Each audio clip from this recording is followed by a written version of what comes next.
I had a dream um, about a big red racing horse, All right. and this was 7 days before the Kentucky Derby. So, Sounds familiar. anyways, oh yeah, when I saw the Kentucky Derby, it blew my mind. Hmm. So, anyways, I was in this cabin, and there were people there, and nobody wanted to listen to me or talk to me. They just wanted me to shut up. And I got, pretty annoyed with that. So I went out of the cabin. This is like on a ranch or out in the woods or someplace. And I get on a big red horse, and I let him uh, wander off to the side, and he gets to a precipice. And I know what this horse is going to do. He's going to run down that hill.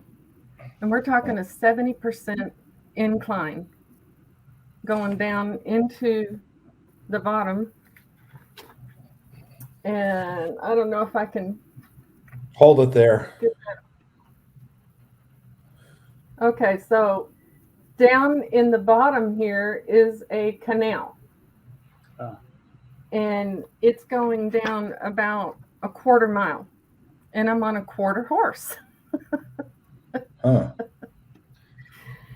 And we get to the bottom, and at the top, I'm going, this horse, he wants to go down to the bottom of this precipice and down into this canal.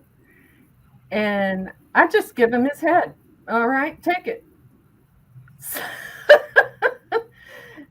Now, I have a frame of reference for what it's like to ride a horse down a hill, a quarter horse. So we get down, and he goes off to the left of the picture I just showed you, and we come to another house. This is down at the bottom, and down maybe a mile. And I go into another cabin, and the same thing happened. These people did not want to talk to me. We're sitting around a table like before. They didn't want to listen to anything I had to say. And then I woke up. And I'm feeling pretty frustrated when I woke up, like, like when nobody will give you the time of day. Mhm. What do you got, Neil? no, no. First, when you said Big Red, I heard Secretariat, but I think it's might be something else. Um, what was the of the four men of the apocalypse? What was the red horse? Anybody remember? Because that's what I Death, heard. was it death and destruction? I Could think be. that's. I think that was the black one. It's not Might be the famine. black one. War, maybe. You looking it up?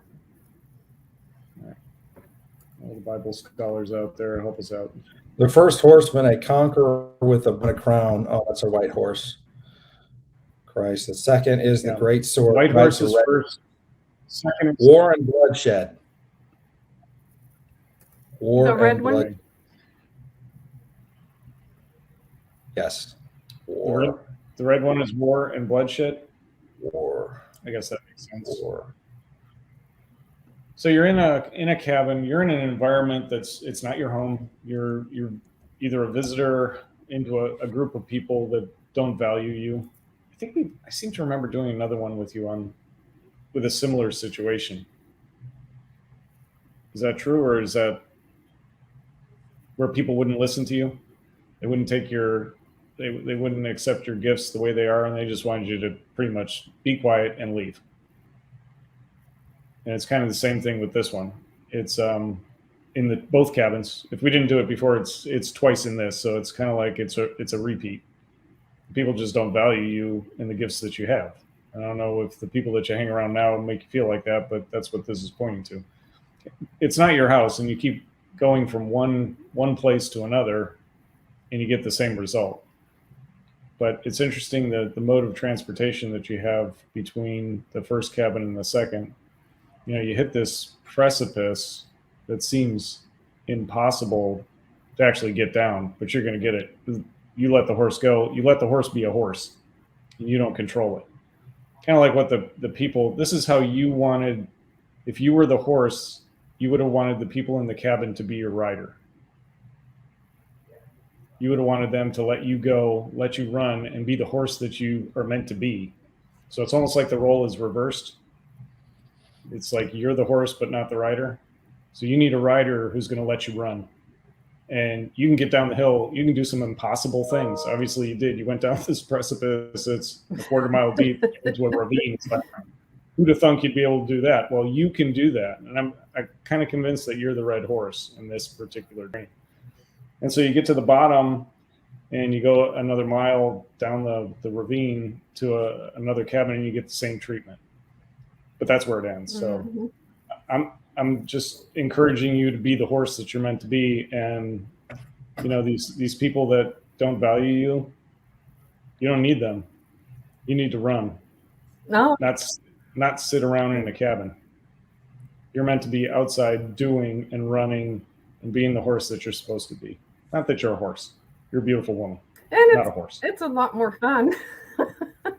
It is. It's a whole lot more fun than sitting around a cabin with people who don't even want you to be there.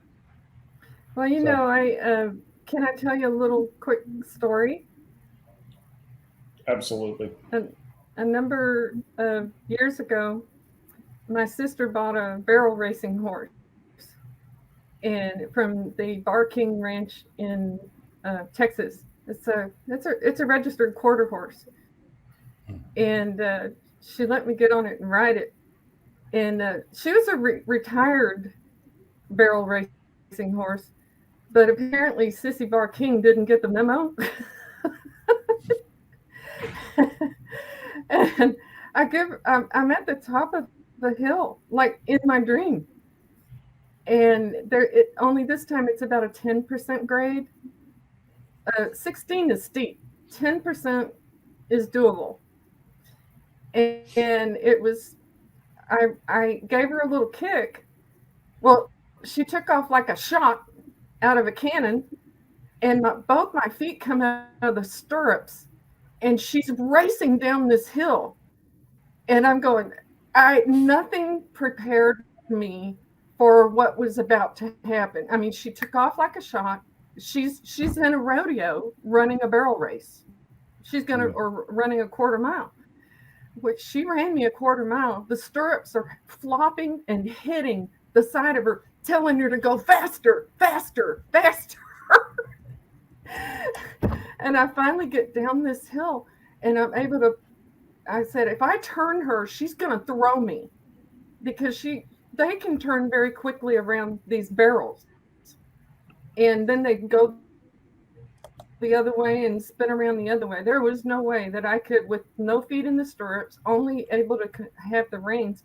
And I said, if I pull back too hard, I'm going to go right over her head, and I'm going to die. I mean, I had a lot of thoughts of I'm going to I'm not going to make it. Die. And we get to the bottom of the hill. I'm pulling back on the reins, pull her to a gallop, pull her to a trot, and pull her to a stop. And I get off this horse and I say, I'm never going to do this again. And so I know what sheer terror is. Because nothing can prepare you for that. As the rider, you know what the sheer terror is, but you also know the joy from the horse's perspective of what it is to do that. She loved it. Exactly. She loved it, but she probably thought I was nuts. I think she probably had fun. Now, I'm going back to my original. When I heard Big Red, I heard Secretariat. I don't know if you've ever seen the movie. At the very end, when she's coming around the very last turn, and they have the scripture verse, and I don't remember where it's from. It's basically about victory. You know, she runs to the sound of battle. She doesn't care. She doesn't fear anything. That's you.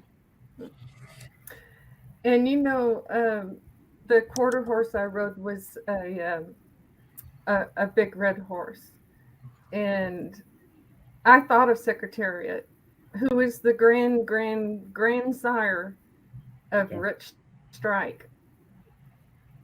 He just Interesting. won the Kentucky Derby. And they actually can run up to 55 miles an hour. I was probably running close to that on her down that hill. And in the dream, it would seem like 200 miles an hour. It was a wild dream. Wow. Sounds awesome. Exhilarating. Very exhilarating. Well, war, risk it. Don't be afraid. Don't be afraid to take the grade. I'm not afraid. I've been in ministry for too many years. Can't scare me now. But you know, there are family and friends that you get frustrated with because they, you know, and you can't really push stuff on people. You can lead a horse to water, right? But you can't make them drink. And but you can put a salt tablet in his mouth and make him thirsty. Oh yes, so good, Neil, so good. But there comes a point when you don't want to push it with people anymore because they're just going to get so offended. And you have to come back when they're maybe the ground is broken up after a little bit of time. Kind of like that horse pounding that road. He's breaking up that dirt. Oh, I just had a revelation about that. You know, we're called to be the salt of the earth. So be salt to them. Make them thirsty. Yeah. Amen, brother. Thank you, guys. Right. Have a good night. Yeah. Take care. Cool. Cool dream. That was cool. I always like her pictures. Yeah. I like that we have artists that draw their dreams or paint their dreams and stuff like that. Some talent there. Here we go. Tiffany got it. He laughs at fear, afraid of nothing. Shy away from the sword. The quiver rattles against his side, along with the flashing spear and lance. He cannot stand still when the trumpet sounds. That's it. Thank you, Tiffany.